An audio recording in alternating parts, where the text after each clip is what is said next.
Hi, I'm Virginie. I'm the home editor at Chatelaine magazine, and I've got a quick and easy craft to make a tabletop tree perfect to decorate your house for the holidays.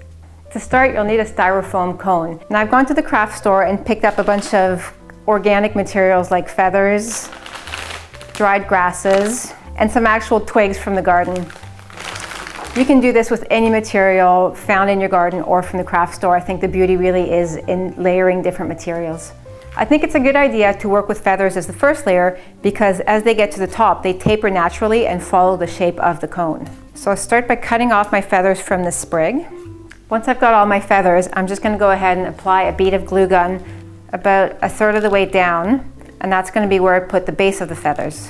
So it's good to work in clumps so that it doesn't take you all day to complete this project. So I've got about 4 or 5 grasses here, and I'm going to apply the glue directly onto the grass and then onto my tree. Once the glue is dried, it's a good idea to run a little piece of thin gauge wire just around to hold everything in place because the glue gun might not have gotten all the strands of grass. So my bottom layer is going to be finished up with twigs that I got from my garden. So I've got the branches around the bottom level, and I'm going to trim anything that's sticking out.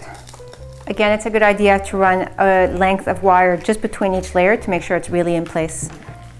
To finish up my last layer here, I'm going to use some sheep moss that I bought at the florist, and I'm actually going to wire that into place. If you find that there are any bits and pieces showing, you can always dress it up with a little bit of ribbon. I've got some nice leather strapping here that I can just use, and it gives it a bit of a added detailing. You can also dress up the project with little things like this tiny cardinal that I found at a craft store, and it just adds an extra little detail. So for this video, I just made the front of it, but it's about a half-an-hour project to make the entire tree, and I think a beautiful hostess gift or a great way to dress up your house.